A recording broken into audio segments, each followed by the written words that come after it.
반갑습니다. 잘 지내셨어요?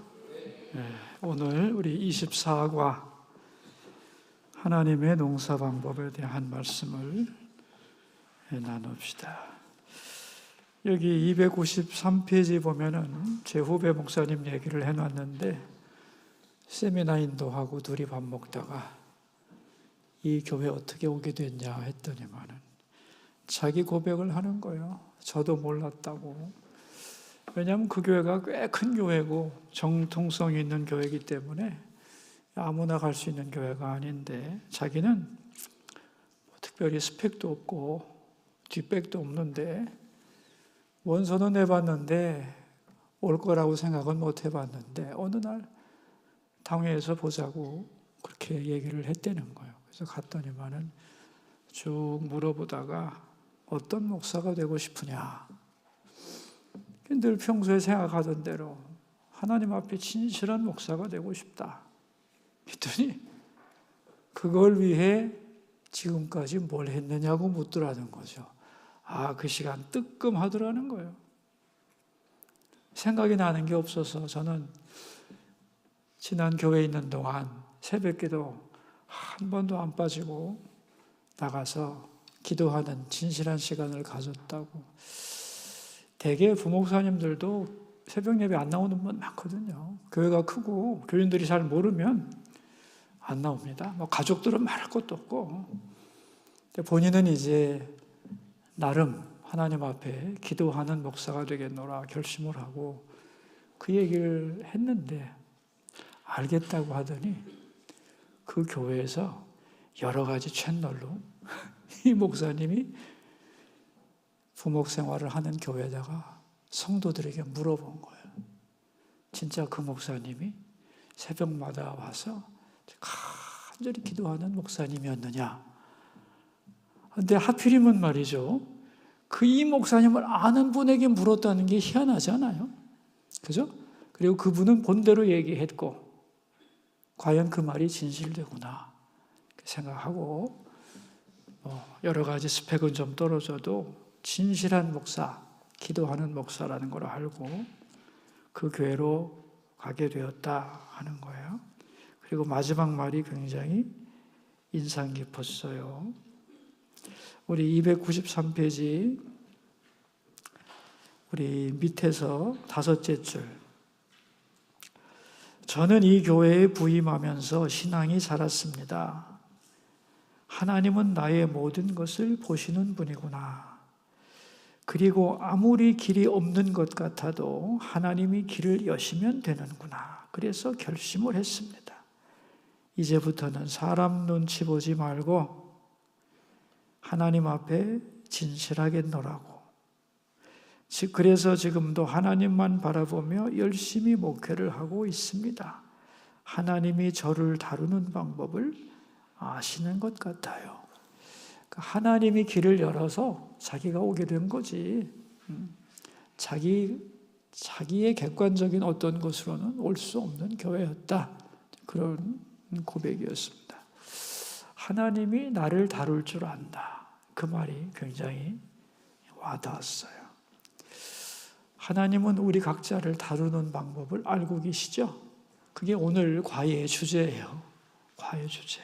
자, 우리 294페이지를 봅시다. 자, 이제 오늘 24과가 28장의 시작인데, 28장은 히스기야 시대를 배경으로 하여 이사야가 예언하는 내용인데, 크게 3가지 내용으로 이루어져 있습니다. 294페이지 3번째 문단입니다.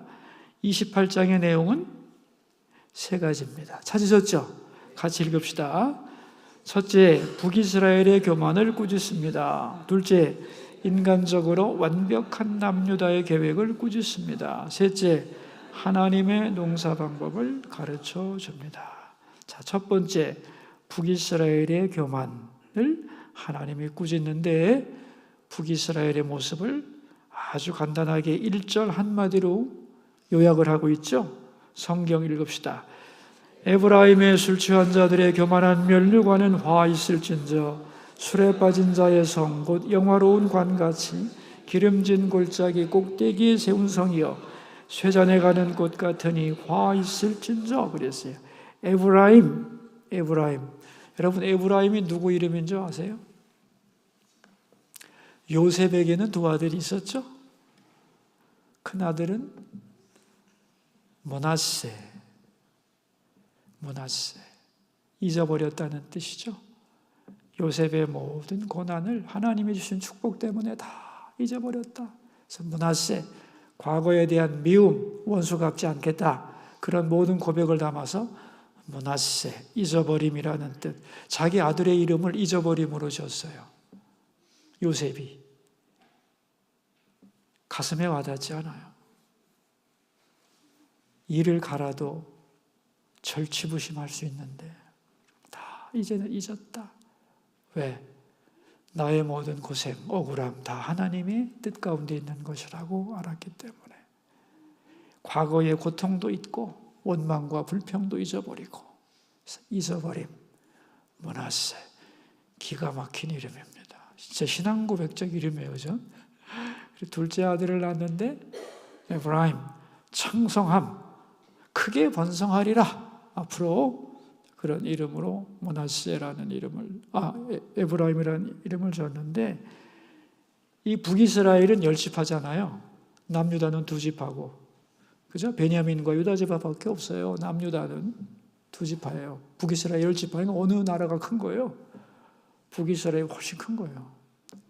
근데 그 10지파 중에 제일 큰 지파가 에브라임 지파예요. 그래서 에브라임 그러면은 에브라임 지파도 의미하고 동시에 북이스라엘을 대표하는 말이다. 그렇게 이해하시면 돼요. 그러니까 에브라임의 술 취한 자들의 교만한 면류관은, 이 말은 뭐냐면 북이스라엘을 가리키는 말이다. 이렇게 이해를 하면 된다는 거예요. 술에 빠진 자의 성, 곧 영화로운 관같이 기름진 골짜기 꼭대기에 세운 성이여 쇠잔에 가는 꽃 같으니 화 있을진저.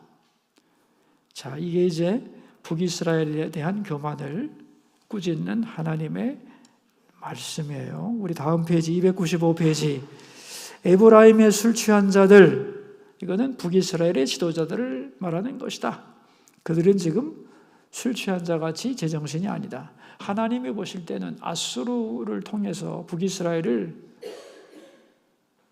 진멸시키고자 하고 있는데 북이스라엘의 지도자들은 정작 정신을 못 차리고 있는 거예요.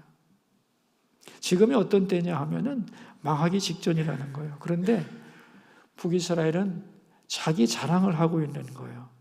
두 번째 문단, 295페이지 두 번째 문단. 그들은 어떤 자랑을 하고 있습니까? 술에 빠진 자의 성, 곧 영화로운 관같이 기름진 골짜기 꼭대기에 세운 성이요. 여기서 북이스라엘의 수도는 사마리아 성인데, 이 사마리아 성은 아주 멋있는 성입니다. 왜냐하면 열등감을 극복하기 위해서 만든 성이거든요. 남유다에는 전통적으로 예루살렘 성이라고 하는 선민에게는 잊어버릴 수 없는, 그죠? 하나님이 함께 계시는 상징인 예루살렘 성이 있는데, 북이스라엘은 10지파나 되는데도 예루살렘 성이 없잖아요.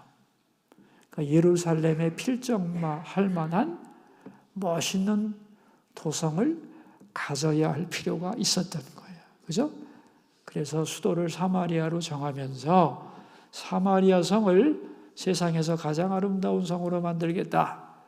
그렇게 작심을 하고 만든 왕관같이 생긴, 면류관같이 생긴 아주 아름다운 성을 건축했어요.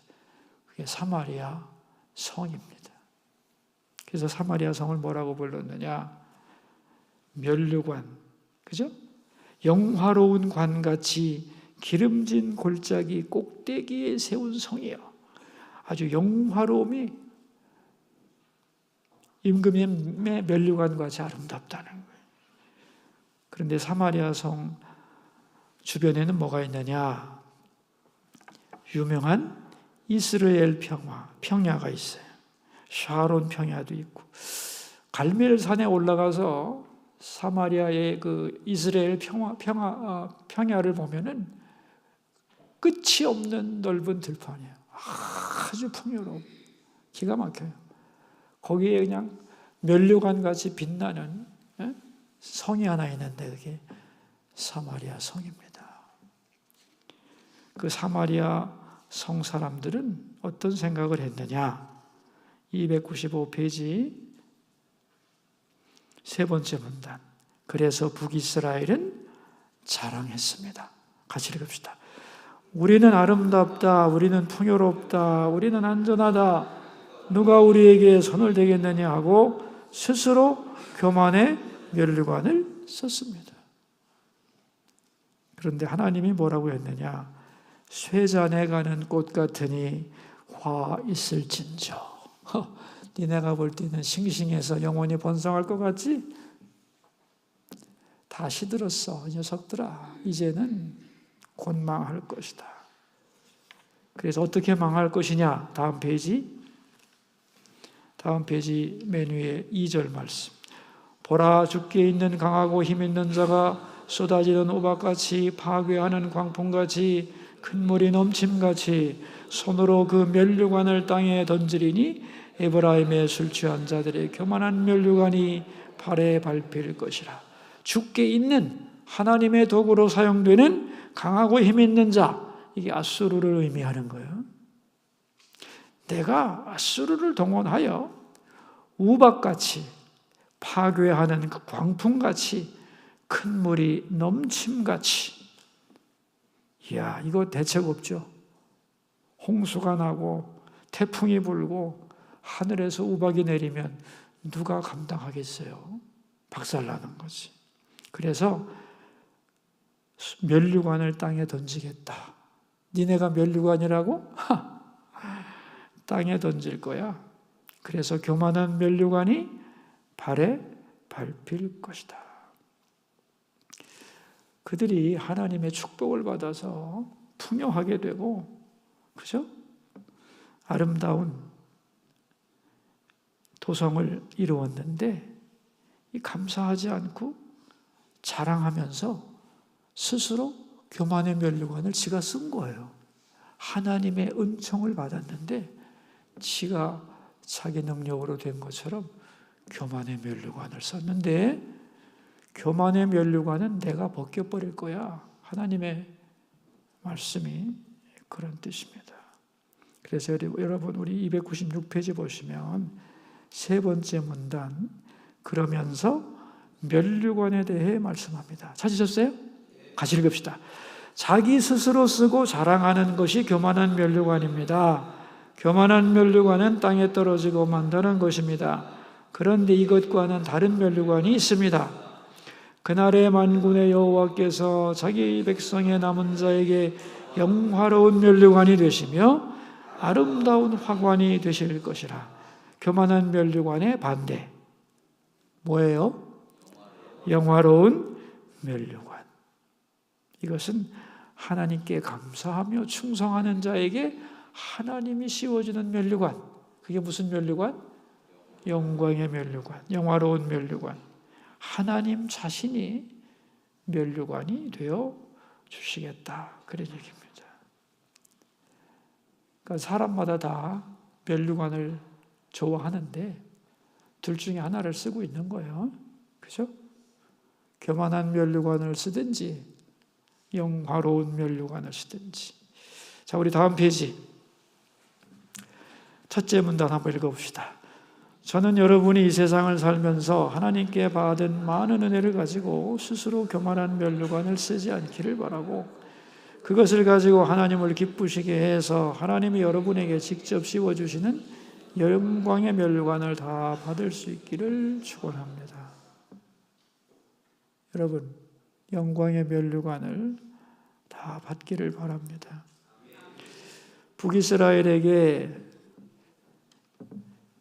진정한 영광의 면류관을 쓰는 사람이 되라 그랬더니 북이스라엘이 어떻게 나왔느냐? 아니, 우리가 애냐? 왜 자꾸 잔소리하는 거야? 듣기 싫게. 이랬다는 거예요. 그래서 하나님이 하시는 말씀이 밑에 11절 말씀이죠. 그러므로 더듬는 입술과 다른 방언으로 그가 이 백성에게 말씀하시리라.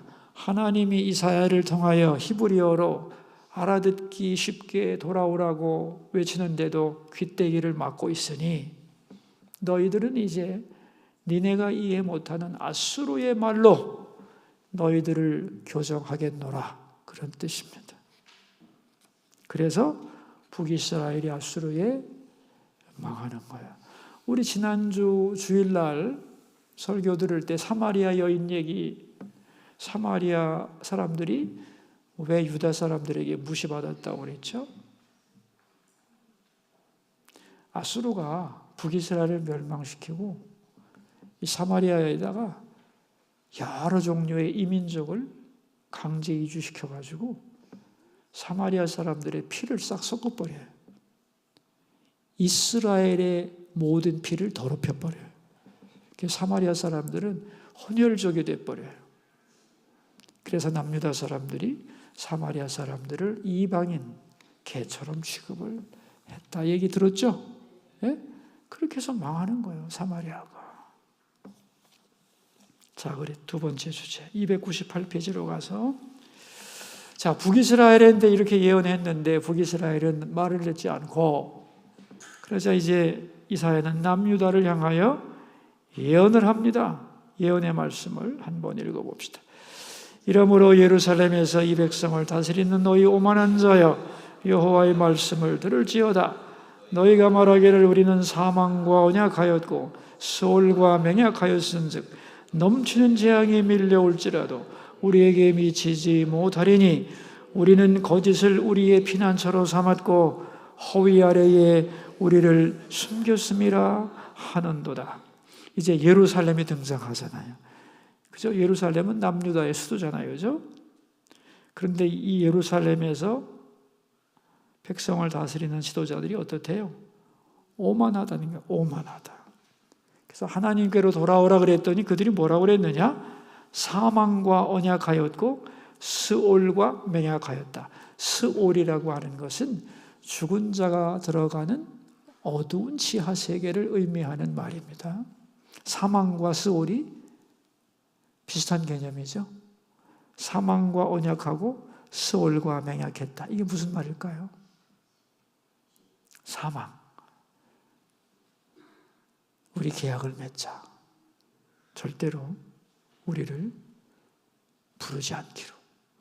이게 무슨 말이냐면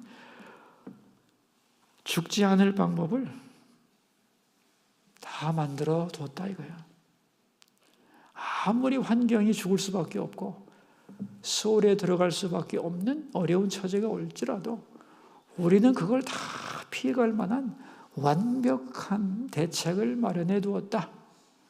세상이 무너진다 해도 우리는 피할 길을 다 만들어 놨다. 그런 얘기입니다. 그죠? 그 밑에 나오잖아요. 넘치는 재앙이 밀려올지라도 우리에게 미치지 못하리니 그랬어요. 그러면서 거짓을 피난처로 삼았고 허위 아래 우리를 숨겼음이라.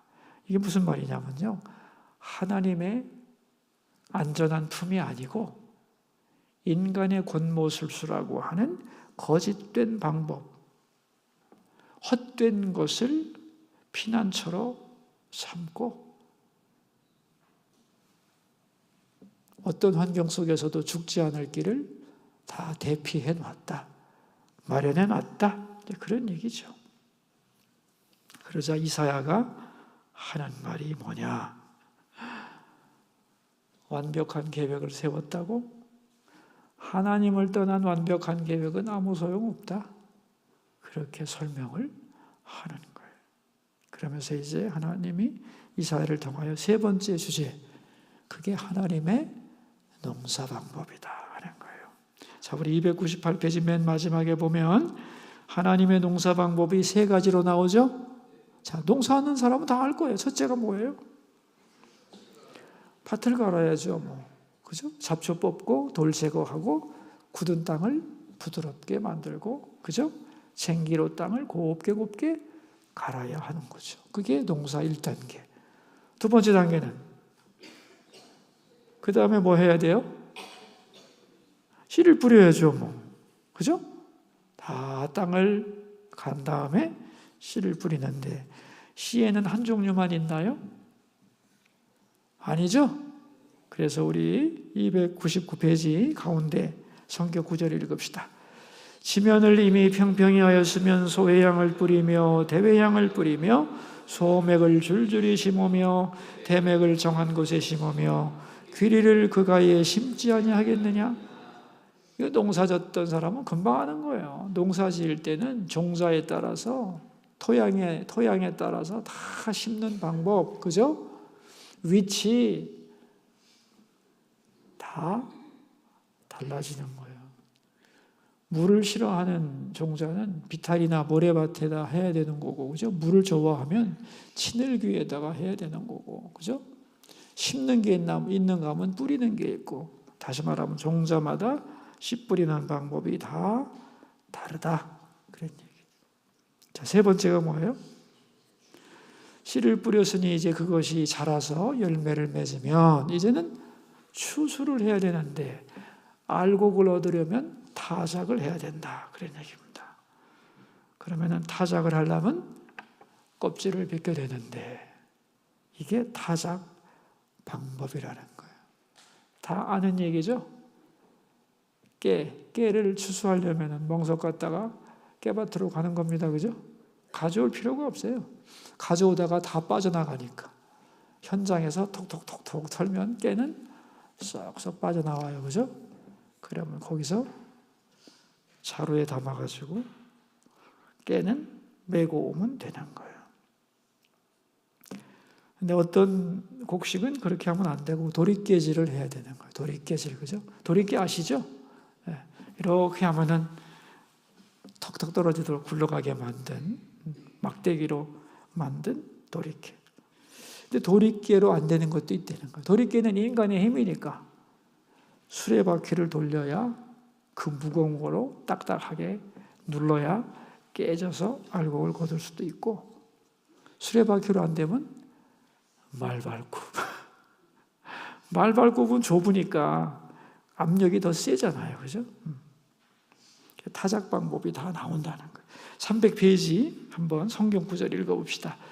소회향은 도리깨로 떨지 아니하며 대회향에는 수레바퀴를 굴리지 아니하고, 소회향은 작대기로 떨고 대회향은 막대기로 떨며, 곡식은 부수는가? 아니라 늘 떨기만 하지 아니하고 그것에 수레바퀴를 굴리고 그것을 말굽으로 밟게 할지라도 부수지는 아니하나니. 아니, 수레바퀴를 굴리고 말발굽으로 밟으면 곡식 부서지지 않을까? 아니, 어느 농부가 곡식 부서지라고 그러겠냐? 안 부서진다는 거예요. 부수는 게 목적이 아니라는 거예요. 알곡을 거두는 게 목적이지. 그래서 여기 곡식마다 타작의 방법이 다르다. 그런 얘기입니다. 자, 이걸 왜 얘기했느냐? 맞아. 그럴 거 아니에요. 왜냐하면 농사 져봤으니까. 이걸 사람에게 대입하는 거예요. 인간도 그러하다. 이거요. 하나님이 사람을 알곡으로 만드는 방법도 다양하다. 타작 방법이 다양하다. 우리 300페이지 보시면 나보다 나를 더 잘 아시는 하나님 있죠? 예, 같이 읽읍시다. 사람마다 성격과 기질과 배경과 환경이 다릅니다. 그러므로 다루는 방법도 다릅니다. 하나님이 가장 합당하고 적당한 방법으로 우리를 다루십니다. 어떤 사람은 껍질이 얇아서 타작이 잘 되는 사람도 있습니다. 참깨 같은 사람은 막대기로 톡톡 치면 금방 돌아옵니다. 내가 이러면 안 되지, 정신 차려야지, 하나님이 싫어하실 텐데 바로 깨닫습니다. 아이들도 그렇잖아요. 잘못해서 꾸중하려고 이리 와 그러면 벌써 눈치를 채고 눈물을 흘리며 잘못했어요 그렇게 빨리 뉘우치는 애는 매를 덜 맞습니다. 그런데 어떤 아이는 맞으면서도 째려봅니다. 그럼 호되게 맞는 겁니다. 인간이 그렇다는 거예요. 하나님은 인간을 다루는 방법을 아신다. 나라는 인간을 나보다 더 잘 아신다. 그래서 어떤 사람은 막대기로 치기도 하고 도리깨질도 하고 수레바퀴도 굴리고 말발굽으로 찢는데, 그럴 때 우리는 화가 난다는 거예요. 왜 쟤하고 나는 다르냐고 항의한다는 거예요. 그 밑에 29절 보세요. 이도 만군의 여호와께로부터 난 것이라. 그의 경영은 기묘하며 지혜는 광대하니라. 하나님이 사람을 다루는 방법이 한 가지가 아니라는 거예요. 기묘하고 광대하다. 다시 말하면 방법은 무수하다.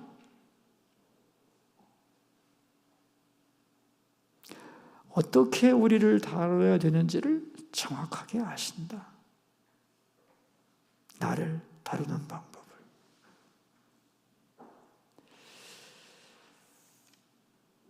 마지막 문단 보면 이렇게 나오죠. 왜 하나님이 농사 짓는 방법을 이스라엘 백성에게 설명하실까요? 이스라엘 백성들이 불평하니까. 왜 북이스라엘은 아수르에 망하게 하고 남유다는 바벨론에 망할 거라고 말씀하십니까? 왜 우리보다 더 악한 사람들에게 우리를 짓밟히게 합니까? 이러한 항의와 불만에 대한 하나님의 대답이 하나님의 농사 방법이다. 그런 얘기입니다. 다음 페이지. 첫째 줄. 그런데 여기에 중요한 의미가 들어있습니다. 농부가 땅을 이유 없이 갈아엎었나요? 그렇지 않다는 거예요. 타작기계를 마구잡이로 돌리나요? 아닙니다. 누구에게는 막대기를, 누구에게는 도리깨나 수레바퀴를, 아니면 말발굽을 사용하는 이유는 알곡을 얻기 위해서입니다. 그러니까 하나님이 그 백성을 이런저런 방법으로 다루는 이유는 우리가 하나님의 소유이고 하나님의 알곡이기 때문에 여러 가지 방법으로 알곡을 만드는 훈련 과정이라는 거예요. 자, 우리 두 번째 문단. 개인적으로도 이런 질문을 많이 할 것입니다. 왜 나와 저 사람을 다르게 취급하십니까? 왜 나에게는 이런 아픔을 주시면서 다른 사람과 차별하십니까? 이해가 안 됩니다. 왜 나를 이런 상황으로 몰아넣으시는 겁니까? 이 질문에 하나님 대신 대답할 수 있겠어요? 여러분, 대답할 수 있겠어요? 참 어렵죠? 그걸 통하여 너를 최선의 알곡으로 만들기 위해서, 알곡답게 하기 위해서다. 하나님의 농사 방법이다. 그러니까 여러분, 고난 중에서 절대로 낙심하면 안 되는 것은 이게 망하는 과정이 아니라는 거예요. 하나님 없는 사람들은 망하는 과정이지만 하나님 백성은 망하는 과정이 없어요. 알곡이 되는 과정이에요. 지금은 손해보는 것 같아도 나중에는 안 그렇고, 영원한 하나님 나라에서 보자면 꼭 필요한 과정이에요. 절대로 고난 속에서 낙심해도 안 되고 원망해도 안 되는 거예요. 그럼 제일 좋은 건 뭐냐? 세 번째 문단, 첫 줄. 제일 좋은 것은, 찾으셨어요? 읽어요. 하나님이 부드럽게 말씀하실 때 기쁨으로 듣는 것입니다. 전에 그들에게 이르시기를 이것이 너희 안식이요 이것이 너희 상쾌함이니 너희는 곤비한 자에게 안식을 주라 하셨으나 그들이 듣지 아니하였으므로. 하나님이 원하는 것은 안식이고 상쾌함이라는 거예요. 그러니까 우리가 하나님의 말씀을 기쁨으로 듣고 순종할 때 우리 영혼에는 안식과 상쾌함이 있는 것이다. 그런 얘기겠죠. 그죠? 우리 303페이지 첫 번째 문단 마지막 두 줄을 한번 봅시다. 그 시간은 버림받는 시간이 아니라 되어야 할 때가 되는 하나님의 훈련 과정이란 말입니다.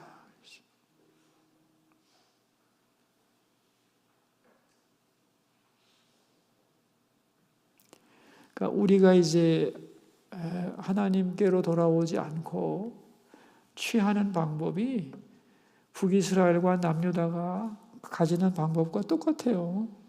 그죠? 주신 은혜에 감사하지 않고 교만하며 뻗대거나 아니면 나름대로 인간적인 방법을 세워놓고 안전하다고 착각하는 건데 그런 거 없습니다, 여러분. 한 개인의 흥망성쇠가 안전할 것 같아도 우리 일생 얼마 길지 않아도 수없이 올라갔다 내려왔다 하지 않나요? 3대만 보세요. 부자도 있고 가난한 때도 있었으니까. 별거 없습니다, 인생이라는 게. 결국 하나님의 은혜 안에 있는 삶이라는 것을 인정하고 하나님 안에 거할 때 거기에 안전함과 행복이 있는 것이다. 그런 이야기가 되겠습니다. 우리 결론을 한번 읽어볼까요? 마지막 문단. 하나님이 여러 사건으로 가르치실 때 불평, 원망, 낙심하지 말고 그 속에서 하나님의 음성을 듣게 하소서. 하나님이 주시는 은혜와 축복에 취하여 스스로 교만한 면류관을 쓰지 않고 그 복을 잘 사용해서 남은 자가 되어 하나님이 씌워주시는 영광의 면류관을 쓰게 하소서. 아멘. 기도도 나중에 같이 한번 읽으시고, 자, 우리 문제를 풀어봅시다. 하나님의 농사 방법 3단계. 첫째, 밭을 갈아야 한다. 그죠? 잡초를 제거하고 흙을 부수고 땅을 깊이 파고 곱게 갈아서 밭을 가는 거고요. 두 번째가 씨를 뿌린다. 내 씨에 맞는 토양도 있고 심는 자리와 방법이 다 다르다. 그죠? 세 번째 뭐예요? 추수한다. 타작을 하는 거예요. 타작은 알곡을 얻는 과정인데 곡식에 따라 타작 방법이 다 다르다. 하나님이 그것을 우리에게 알려줬다는 거예요. 그래서 농부들이 그렇게 하잖아요. 곡식에 맞게 씨도 뿌리고 타작도 하는데 인간에게 그것을 가르쳐 주신 하나님이 나라고 하는 인간 다룰 줄 모르시겠냐? 그런 얘기입니다. 하나님이 아시는 거죠. 그리고 고난 같아도 사실은 그걸 통하여 나를 알곡 만드는 과정이다.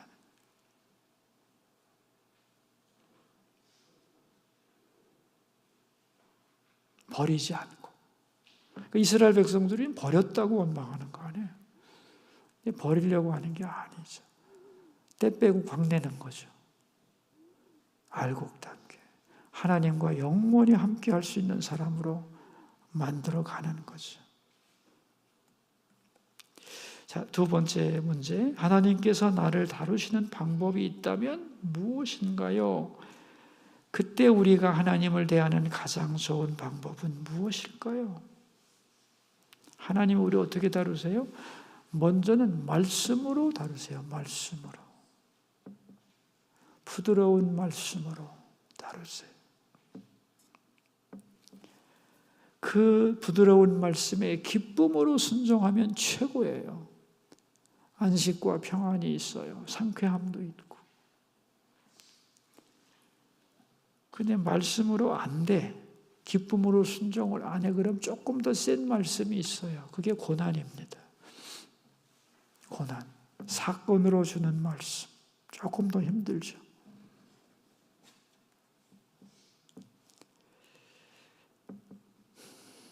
근데 이 사건으로 주는 말씀은 견뎌내기가 좀 버겁지. 입에서 단내가 팍팍 나오죠. 그러나 그것도 없는 것보다 낫다는 거예요. 왜냐하면 나를 알곡으로 만드는 과정이니까. 그때 우리가 하나님을 대하는 가장 좋은 방법은 뭐예요? 말씀을 기쁘게 순종하는 거예요. 세 번째, 하나님의 말씀을 듣고 따랐을 때 하나님께서 우리에게 주신 값진 선물이 있었다면 나눠 봅시다. 이런 간증이 좀 많아져야 되는 거죠. 여러분, 나의 완벽한 계획, 틀림없이 잘 될 거야. 이렇게 봐도, 확실하고 저렇게 봐도 확실해. 그런데 그렇게 안 되는 경우 많죠. 그죠? 네, 그런 겁니다. 인간은 내가 세운 계획대로 세상이 굴러가는 건 아니에요. 더 높은 하나님의 손에서 이루어지는 거예요. 그러니까 나의 완벽한 대안은 사망과 맹약을 했다는 거 아니에요. 결코 죽지 않을 방법을 마련해 놨다는 거 아니에요. 그런데도 죽으면 죽는 거죠. 어떡하겠어요. 그러니까 인간의 대체계란 완벽한 게 아니다 하는 거예요. 잠잠히 하나님을 신뢰하고 하나님을 바라볼 때 하나님이 길을 열어가시죠. 그죠? 내가 몸부림치고 뛰는 게 다는 아닌 것 같아요. 잠잠히 하나님께 기다릴 때, 기도하고 맡길 때 하나님이 새로운 길을 여시는 것을 많이 경험했을 거라고 생각합니다. 그래서 이걸 뭐라고 하느냐, 빌립보서에서는 지각에 넘치는 하나님의 평강에. 그래서 지각에 넘친다는 건 이해가 안 된다는 거죠. 내 생각대로 하면 내가 대안을 다 세워야 되는데 세운다고 되는 게 아니야.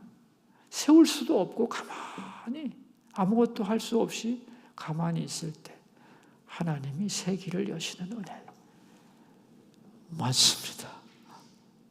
많고도 많습니다. 생각이 안 나면 질문도 한번 해보시면서 이런 간증을 함께 나누면 좋겠어요. 하나님의 농사 방법, 하나님은 나를 다루는 방법을 알고 계신다. 하나님이 힘들지 않게, 나도 힘들지 않게 하나님이 말씀하실 때 기쁨으로 순종하며 찬송하며 걸어가는 우리의 인생길이 되기를 바랍니다. 은혜 많이 나누시기를 바라요.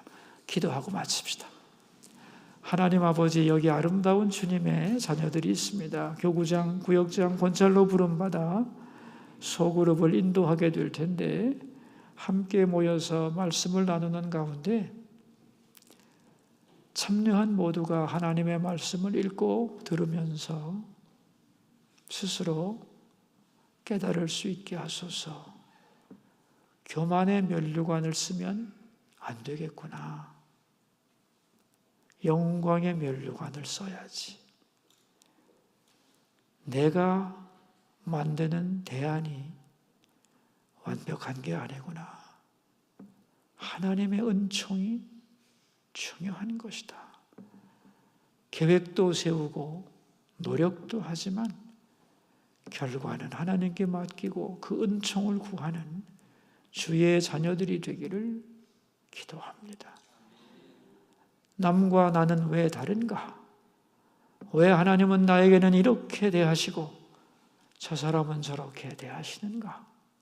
불평 원망하지 말고 남을 바라보며 괴로워하지 말고 하나님 앞에서 내가 어떤 사람이 되어야 하는가를 늘 생각하면서 하나님 보시기에 기쁨의 사람, 하나님을 즐거이 순종하는 백성이 되도록 노력하고 그 길로 걸어가는 하나님의 자녀들이 다 될 수 있도록 은혜 내려 주옵소서.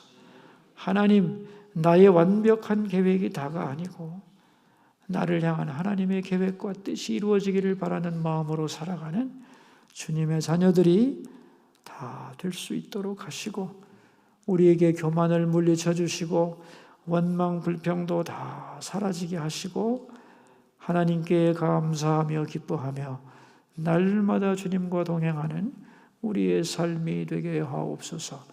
구역 예배로 모일 때마다 우리 지도자들에게 해야 할 말을 주시고, 하나님의 마음으로 한 분 한 분을 영접하고 사랑하게 하시고, 우리가 모여 말씀을 배우고 하나님을 영화롭게 할 때에 주님 그 자리에 임재하셔서 우리의 문제를 해결해 주시고, 거기 있는 모두에게 복을 내려주시고 치유의 광선을 더하여 주시옵소서. 모임의 시간이 기다려지고 행복한 시간이 되고, 모일 때마다 우리들의 관계가 깊어지고 기쁨이 충만하게 하옵소서.